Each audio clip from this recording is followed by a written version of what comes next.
Gopi Janavallabha Girivardhari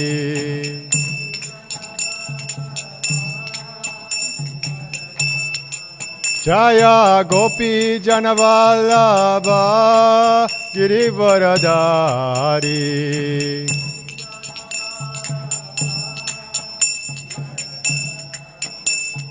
Yashodanandana Braja Janaranjana Yashodanandana Braja Janaranjana Yamunatira Vanachari Jamunatira Vanachari Jaya Radha Madhava Kunja Bihari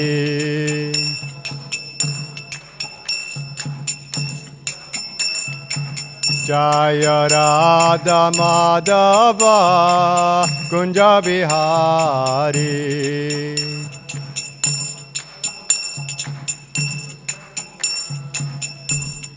Gopi Janavallabha Girivardhari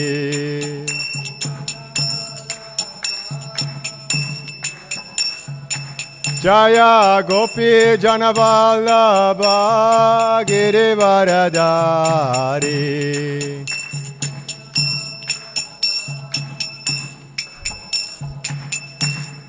Yashodanandana Braja Janaranjana Yashodanandana Braja Janaranjana Yashodanandana Braja Janaranjana Jamunatira Vanachari Jamunatira Vanachari Yamunatira Vanachari Yamunatira Vanachari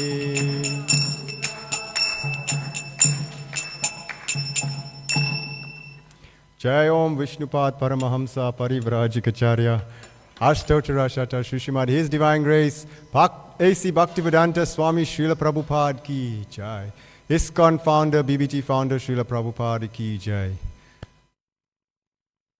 Jai Om Vishnupad Paramahamsa Parivrajikacharya Ashtotara Shata Shushimad His Divine Grace Bhakti Siddhanta Saraswati Thakur Ki Jai Ananta Koti Vaishnava Vrinda Ki Jai Namacharya Srila Haridas Thakur Ki Jai Prem se kaho Shri Krishna Chaitanya Prabhu Nityananda Shri Advaita Gadadhar Shrivashadi Gaura Bhakta Vrinda Ki Jai Shri Shri Radha Krishna Gopa Gopinath Shamakund Radhakund Giri Govardhan Ki Jai Shri Vrindavan Dham Ki Jai Jagannath Puri Dham Ki Jai Navadvip Mayapur Dham Ki Jai Ganga Maya Yamuna Maya Ki Jai Bhakti Devi Tulsi Devi Ki Jai Samaveta Bhakta Vrinda Ki Jai Nitai Gaura Premanande Hari Hari Bo. All glories to the assembled devotees. All glories to the assembled devotees. All glories to the assembled devotees. All glories to Sri Sri Guru and Gauranga. All glories to the lotus feet of Srila Prabhupada. Hare Krishna. So, short notice that I have to give the class today. So, we're reading from Krishna, the Supreme Personality of Godhead. Chapter 71, entitled Lord Krishna in Indraprastha city. So everybody knows this book? Krishna book? You'll have it? So these are the pastimes of Lord Krishna, right? Srila Prabhupada has summarized these pastimes of Krishna's when he descended here on earth and performed his Leela. And it's a very wonderful book. So every Sundays we read this book. So it's very auspicious all of you are here today to listen. And I'm very fortunate to be able to sit here and read also. And okay, so Om Namo Bhagavate Vasudevaya. Om Namo Bhagavate Vasudevaya.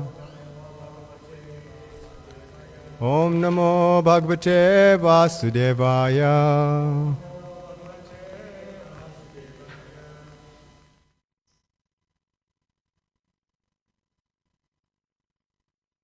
Lord Krishna in Indraprastha city. In the presence of the great sage Narada and all the other associates of Lord Krishna, Uddhava considered the situation and then spoke as follows.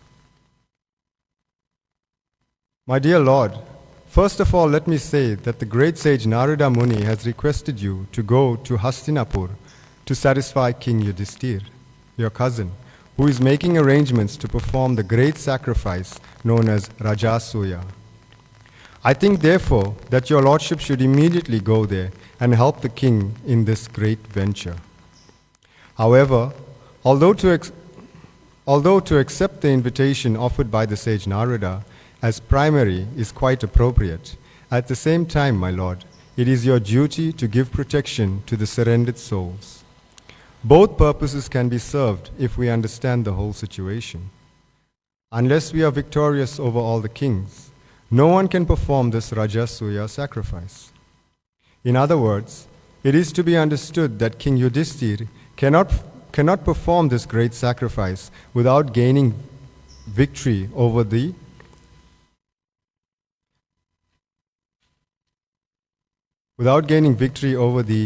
belligerent King Jarasandha. The Rajasuya sacrifice can be performed only by one who has gained victory over all directions. Therefore, to execute both purposes, we first have to kill Jarasandha.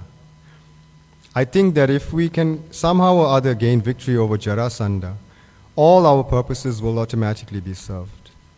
The imprisoned kings will be released, and with great pleasure we shall enjoy the spread of your transcendental fame for having saved the innocent kings from Jarasandha, for whom Jarasandha has imprisoned.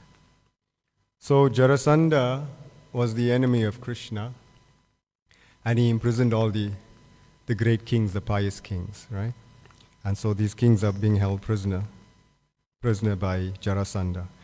Also, Yudhishthir, the cousin of Krishna, wants to perform this great sacrifice called the Rajasuya sacrifice.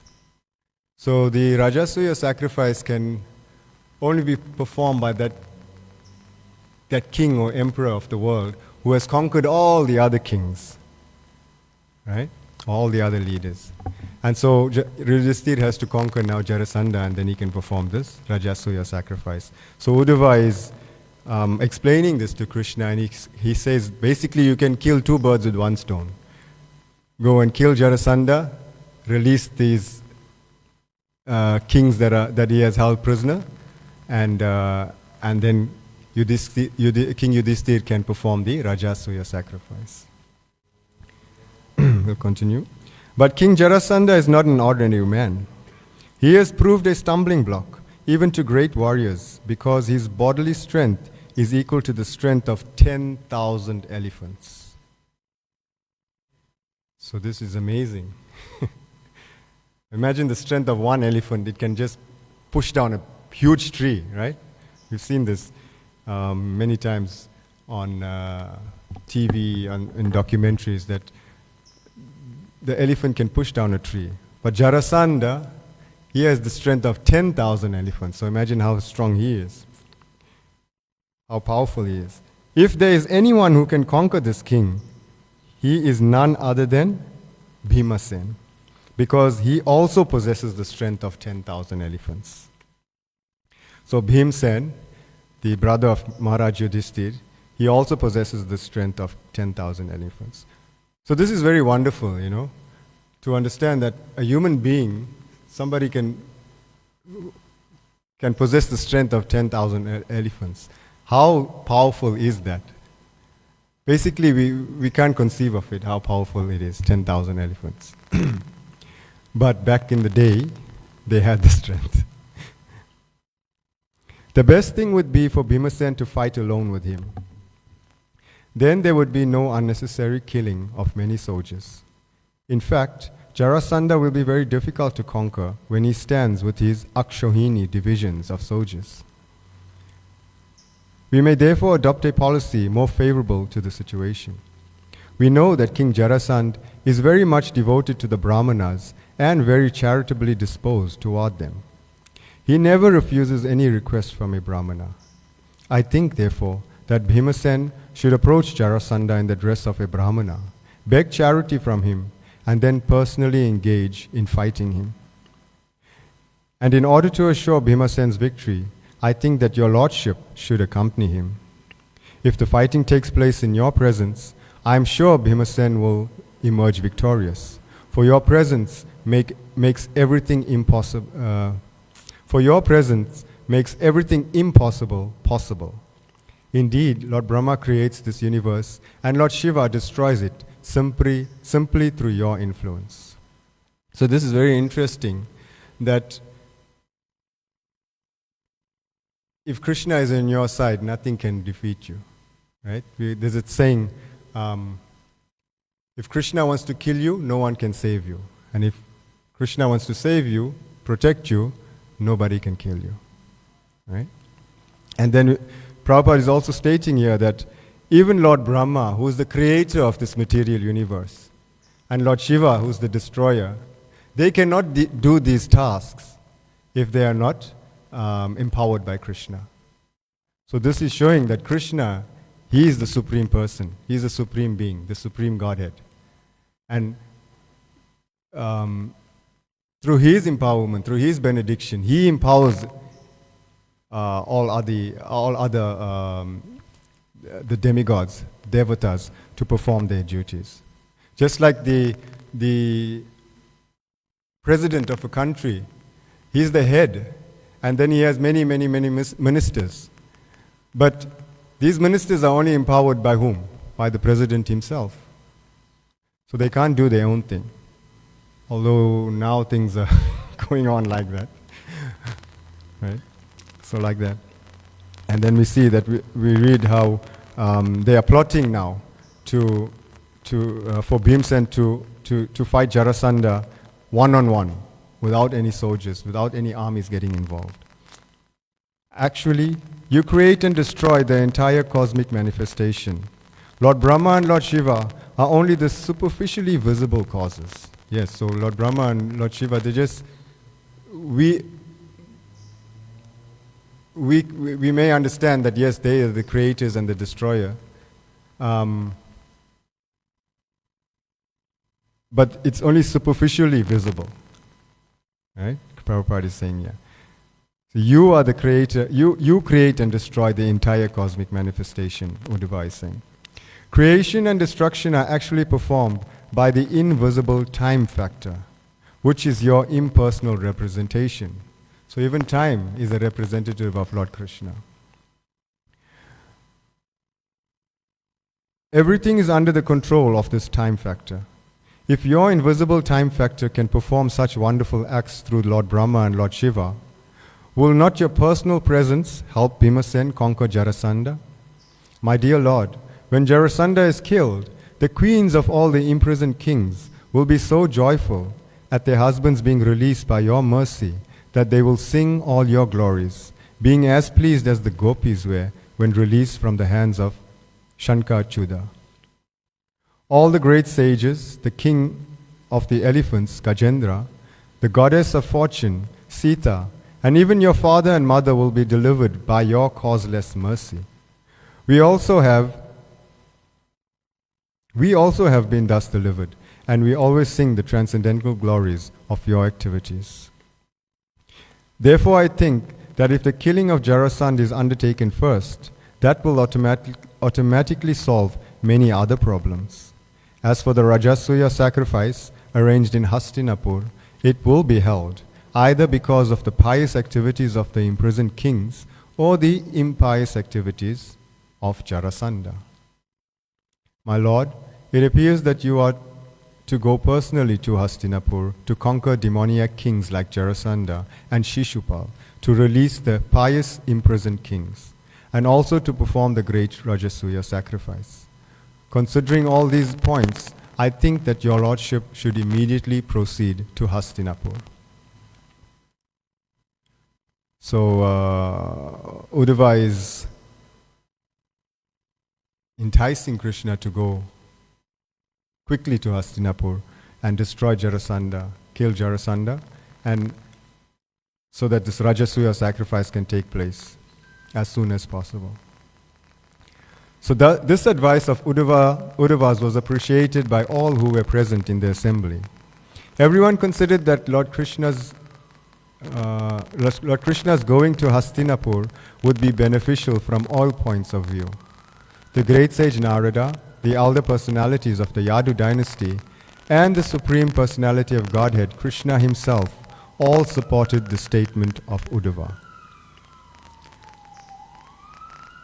Lord Krishna then took permission from his father, Vasudeva, and grandfather Ugrasen, and he immediately ordered his servants Daruka and Jaitra to arrange for travel to Hastinapura. When everything was prepared, Lord Krishna especially bid farewell to Lord Balaram and the king of the Yadus, Ugrasen, and after dispatching his queens along with their children and sending their necessary luggage ahead, he mounted his chariot, which bore the flag marked with the symbol of Garuda. Before starting this procession, Lord Krishna satisfied the great sage Narada by offering him different kinds of articles of worship. Narada ji wanted to fall at the lotus feet of Krishna, but because the Lord was playing the part of a human being, he simply offered his respects within his mind, and fixing the transcendental form of the Lord within his heart, he left the assembly house by the airways. So we see here that Narada Muni, he wanted to offer his prostrated obeisances to Krishna, but it stated that because Krishna was playing the part of a human being, he didn't do that. So this is all Krishna's Leela. He's playing the part of a human being. So just because Krishna descends to this material world and performs activities that an ordinary man, well, not really an ordinary man, because an ordinary man can't lift Govardhan Hill, but he performs activities that like a human being. So people are bewildered at thinking that, oh, Krishna is a normal human being. But here it's stating that because he is only playing the part of a human being. Why is he playing the part of a human being and performing all these pastimes? To attract us, the fallen souls, towards him. And when we become attracted by all these wonderful pastimes, then we begin to always think of these pastimes and always thinking of Krishna.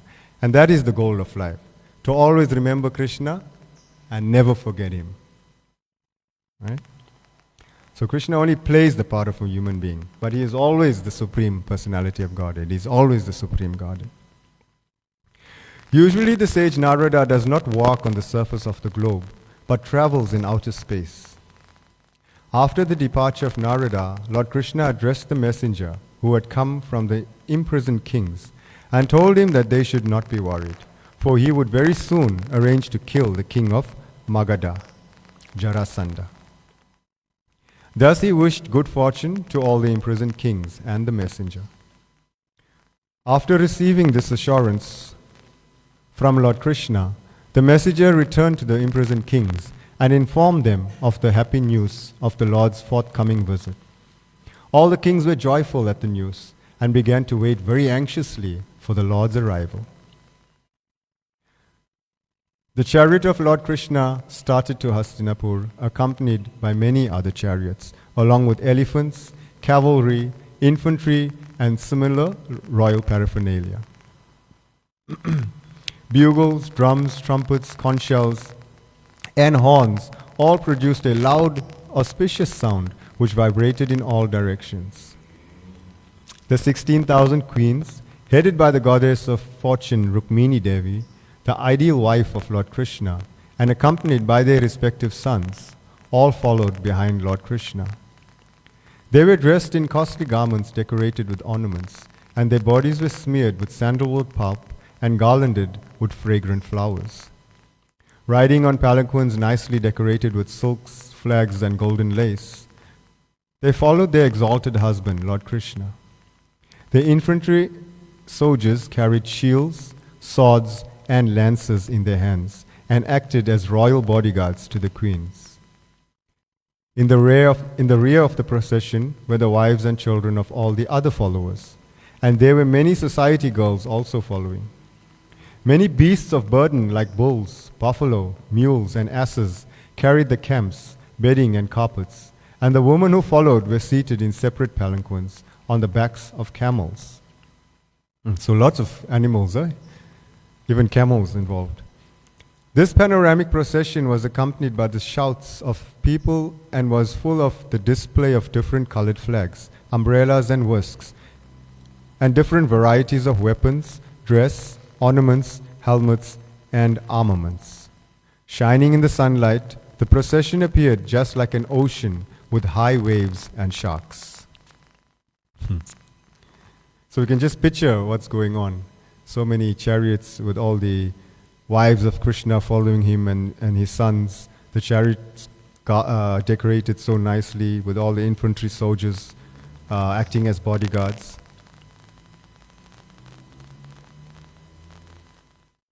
In this way, the procession of Lord Krishna's party advanced towards Hastinapur, New Delhi, and gradually passed through the kingdoms of Anarta, Gujarat province, Savirya, Surat, and the great desert of Rajasthan, and then Kurukshetra. So we see here that these names, Hastinapur and Anarta, Savirya, are actually places that's currently existing in India. Hastinapur is New Delhi currently. And Anarta is the Gujarat province, and Surat was known as Savirya, right? So it's not something made up, something that's fiction, right?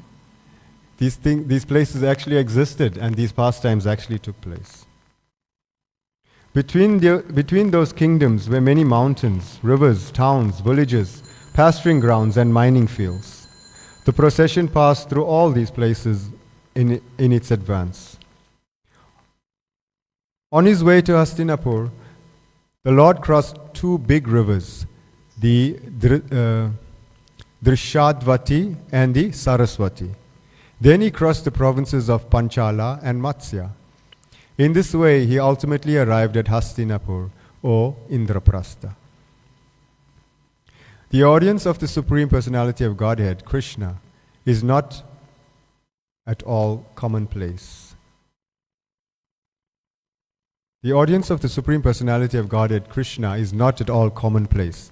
Therefore, when King Yudhishthira heard that Lord Krishna had arrived in his capital city, Hastinapur, he became so joyful that all his bodily hairs stood on end in great ecstasy, and he immediately came out of the city to properly receive the Lord. He ordered the musical vibration of different instruments and songs, and the learned brahmanas of the city began to chant the hymns of the Vedas very loudly. Lord Krishna is known as Rishikesha, the master of the senses. And King Yudhishthira went forward to receive him exactly as the senses meet the consciousness of life. So nice explanation here that when Yudhishthira heard that the Lord Krishna was arriving, he immediately his hair began to stand on end in great ecstasy, right? So I was just thinking while reading that at 7 o'clock when it's time for greetings, we're anxiously awaiting these curtains to open and for the darshan of Lord Krishna, Shri Shri Radha Radhanath, right? And but unfortunately, my hairs are not standing on end in ecstasy when this happens. But He's greeted with musical vibrations and nice kirtan with all the instruments, kartal and mridanga, and we're singing in ecstasy for the pleasure of Krishna. Just like that, Krishna is arriving.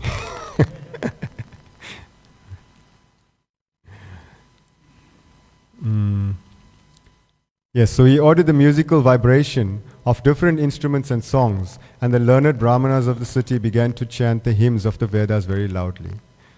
We read that. So Lord Krishna is known as Rishikesha, the master of the senses, and King Yudhishthira went forward to receive him exactly as the senses meet the consciousness of life. Shri Shri Radha Radhanath Ki Jai. Naturally, he had great affection for the Lord, and as soon as he saw him, his heart became filled with great love and affection. He had not seen the Lord for many days, and therefore he thought himself most fortunate to see the Lord present before him.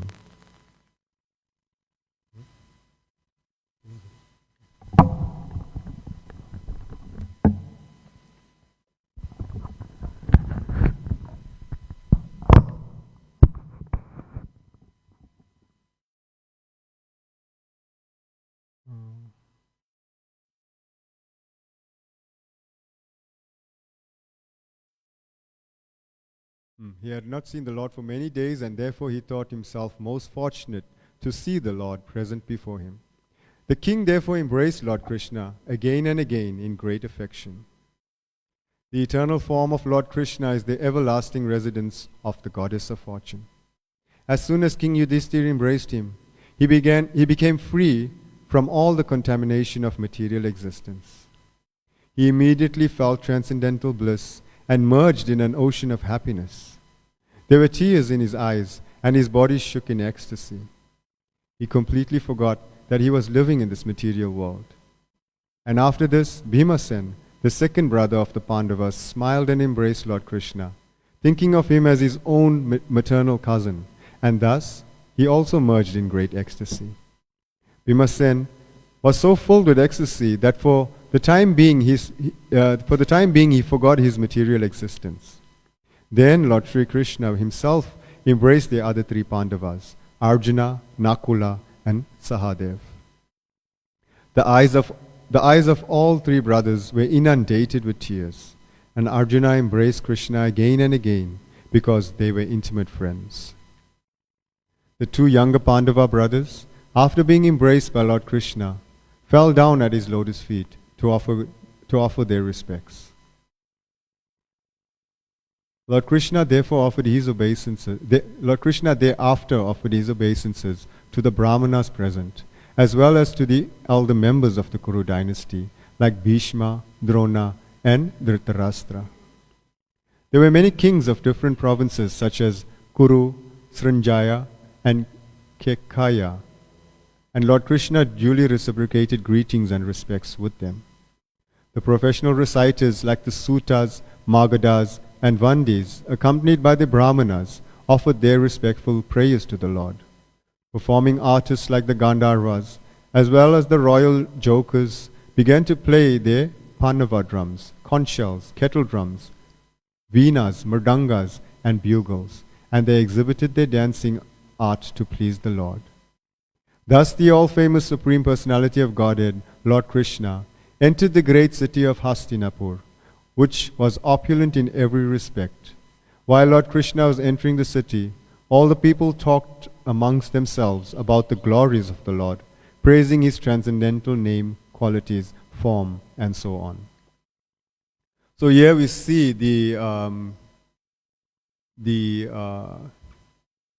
different members of the family and the city of Hastinapur offering the respects to Krishna, and then Krishna embracing his equals, and the juniors offering their respects to Krishna, right? So like this, Krishna is teaching us how we should behave, offer our respects to the elders, and embrace our equals with great friendship and support them. And then the juniors has to offer respects to the elders. The roads, streets, and lanes of Hastinapur were all sprinkled with fragrant water through the trunks of intoxicated elephants. In different places of the city, there were colorful festoons and flags decorating the houses and streets.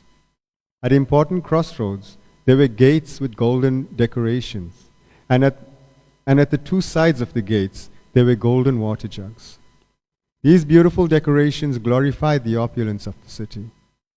Participating in this great ceremony, all the citizens gathered here and there, dressed in colorful new clothing and decorated with ornaments, flower garlands, and fragrant scents.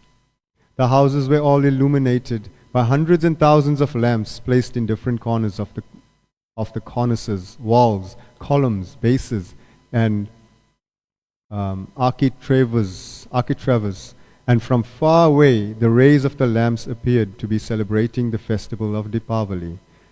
I was just, while reading this, thinking of Diwali. Celebrating the festival of Deepavali. Within the walls of the houses, fragrant incense was burning, and smoke rose through the windows, making the entire atmosphere very pleasing. On the top of every house, flags were flapping, and the golden water pots capped on the roofs shone brilliantly. So I'm just thinking of when we celebrate this beautiful ceremony of Krishna Janmashtami here at the temple. And the temple is decorated so beautifully with all the lights, and the devotees are everywhere in the temple grounds, in the temple itself. The ladies are wearing their new saris, colorful saris, and the Prabhus with their dhotis and decorated with tilak and things. And it's such a nice festival, such a nice scene, right? So this is coming from Krishna's time. So these festivals have to be celebrated. When the Lord is arriving, he has to be received very nicely. Lord Krishna thus entered the city of the Pandavas, enjoyed the beautiful atmosphere, and slowly proceeded ahead. When the young girls in every house heard that Lord Krishna, the only object worth seeing, was passing on the road, they were very eager to see his all-famous personality. Their hair loosened, and their tightened saris became slack due to their hastily rushing to see him. They gave up all their household engagements, and those who were lying in bed with their husbands immediately left them and came directly down into the streets to see Lord Krishna. So this is the only time that the ladies can leave their husbands, to go see the Lord. Right?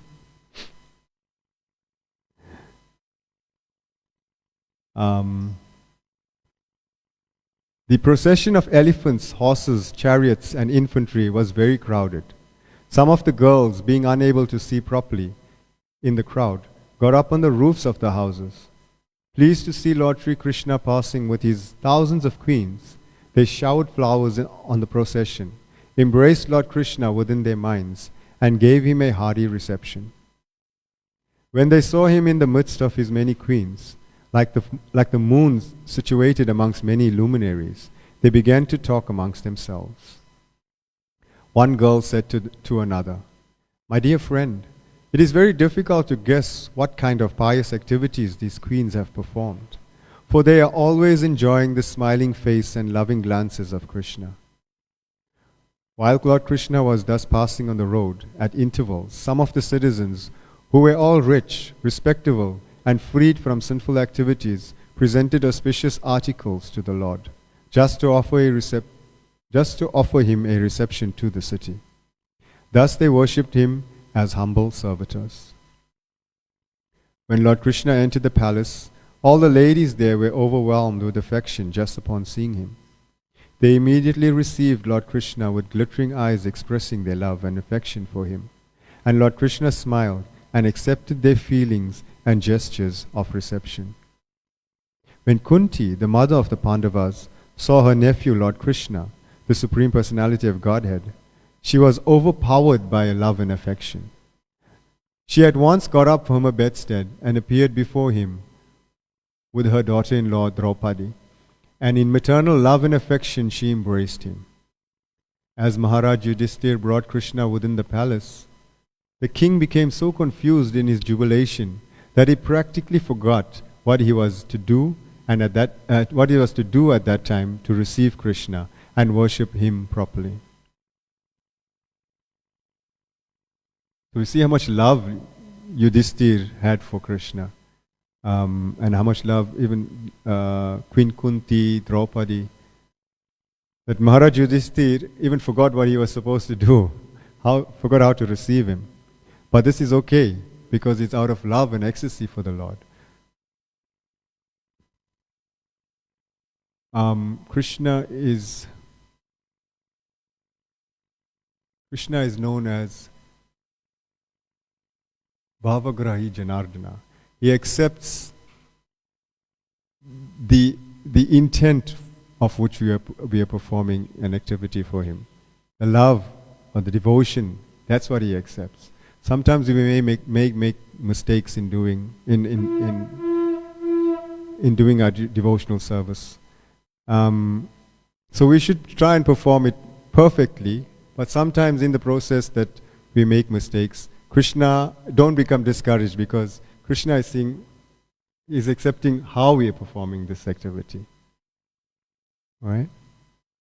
So continue with Krishna consciousness. Sometimes we may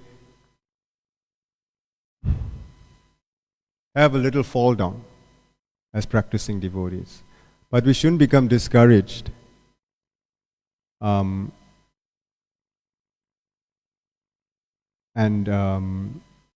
Shouldn't become discouraged and stop practicing. No.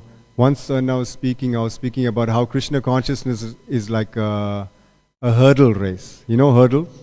In the Olympics we have this race, hurdles, where there's like obstacles on the track, and you sprint, and sometimes the person that's racing, he trips and falls on the hurdle. But what does he do? He doesn't give up the race. He gets up and continues running the race. So this is how we should practice Krishna consciousness. We are not perfect. We may fall. We will fall down during our Krishna conscious journey. But get up and continue. Right? Like this, we become stronger in Krishna consciousness. Right? And it's not a sprint also. Krishna consciousness is a marathon. We're not going to become pure devotees just like that. Right? So we take association of the devotees who are more advanced than us, take instruction from them, chant japa very attentively. This is very important. Chanting japa. And like that, we'll make progress in Krishna consciousness.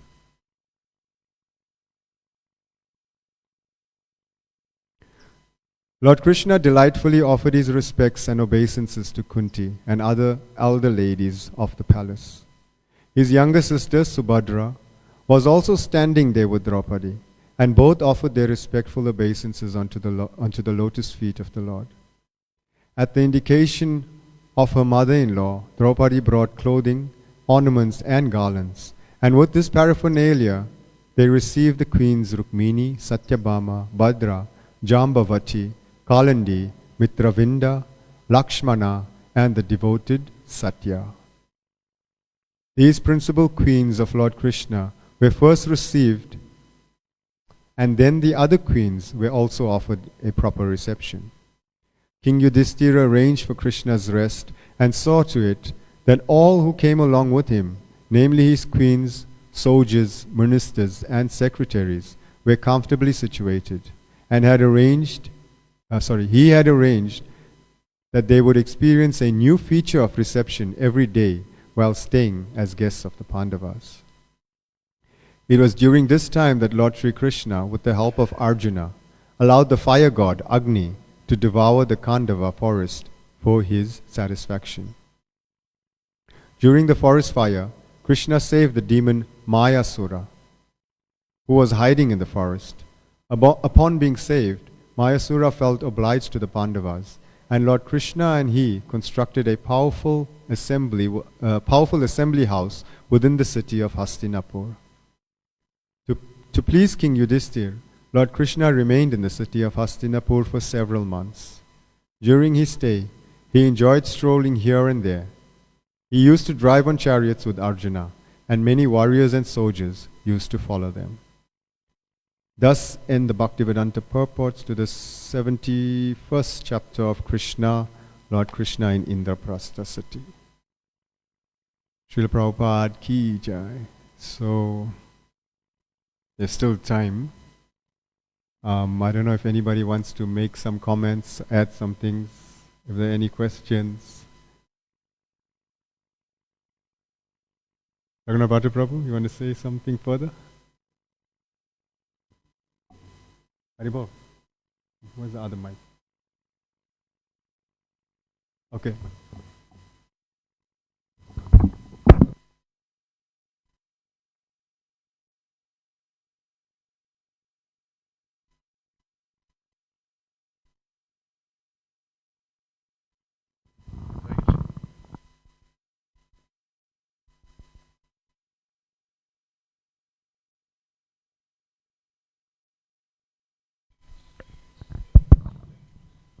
Hare Krishna.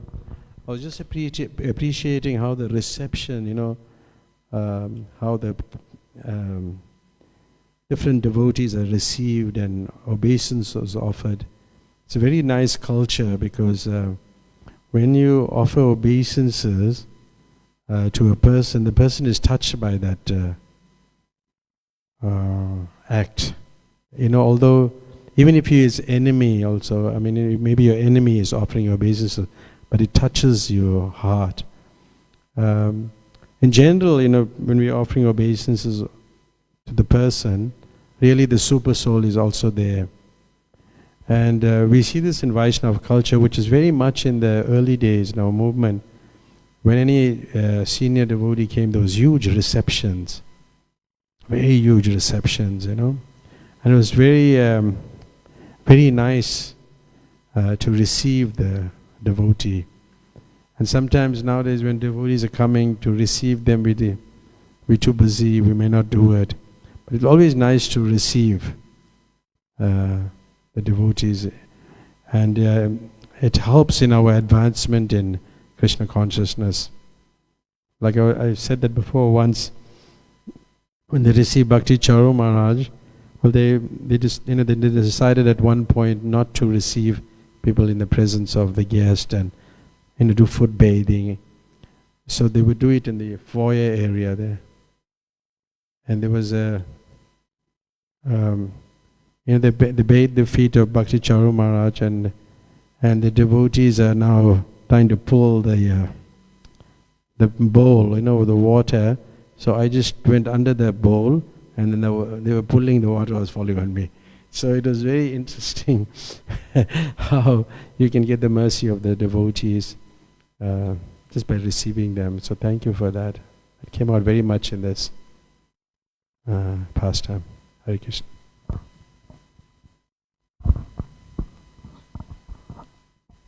Yeah, also you speaking about that, and I'm remembering how when His Holiness Subhag Swami arrived, when he came here, and it was just not many devotees, but we were having a roaring kirtan outside waiting for him. And he arrived, and then the kirtan continued as he came inside the temple room and things.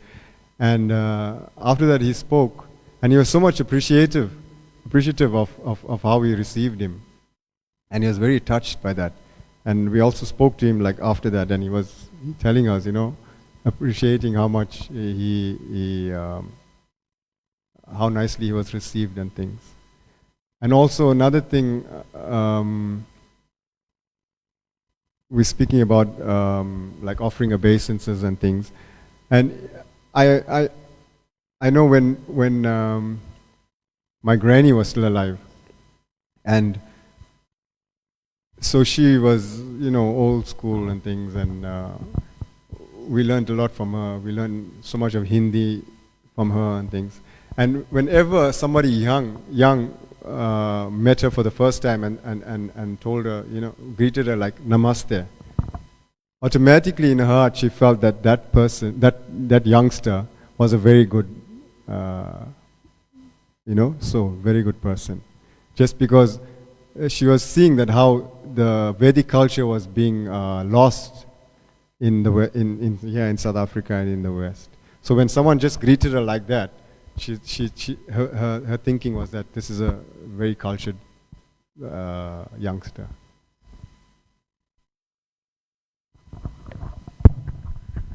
Yeah, that's quite interesting. Gaur Govinda Maharaj came to South Africa on 2 occasions. And he was an amazing devotee, way above many people. Really very advanced devotee. And the first time he came, he gave a few classes and then he left. And then when he went back to India, he said he'll never come back to South Africa. But then he came again. And then one of his disciples was telling me in Bombay, the only reason why he came back here is that he was amazed of the reception that he got from the devotees. Yeah, very amazed that the way they treated him, that he came back. Hare Krishna. Yeah, I think somehow we got to bring that culture back. Yeah. Anybody else?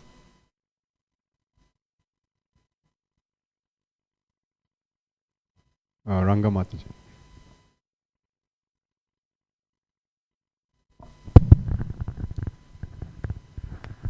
Hare Krishna. So as you were reading, I was thinking of how the citizens of Mathura appreciated Krishna and they welcomed him, and how the ladies would go on the rooftops, in order to see Krishna. So that came to memory. And also, when he entered and he was touring, he was going around Mathura and meeting the citizens, and he asked for some cloth from the washerman, and the washerman, did not give. He said, no, this is Kamsa's cloth. Krishna killed him. But on the other hand, Kubja, although she was preparing sandalwood for Kamsa, but when she saw Krishna and how beautiful he was and his qualities and all of that, and she gave him the sandalwood and she applied it on his forehead, and in that way she got the mercy of Krishna. So we can also learn from that, that everything should be for the Lord's pleasure and not for basically man, because they said service to God is basically service to the whole human society. In the culture now, or we say that service to man is service to God, but it's actually the opposite. It's service to God. If God is pleased, Krishna is pleased, then everyone else is pleased. Hare Krishna. Yes, correct. Yeah, so Raghunath Bhatta Prabhu is saying service to man is service to man. Not to God. Yeah, so service to God is service to all mankind, all living entities, in fact. So we should take Krishna consciousness very seriously, serve Krishna to the best of our ability, and like Mataji said, he'll be very merciful unto us, and hopefully soon attain the perfection of life and go back to Krishna. So thank you very much. Srila Prabhupada ki jai.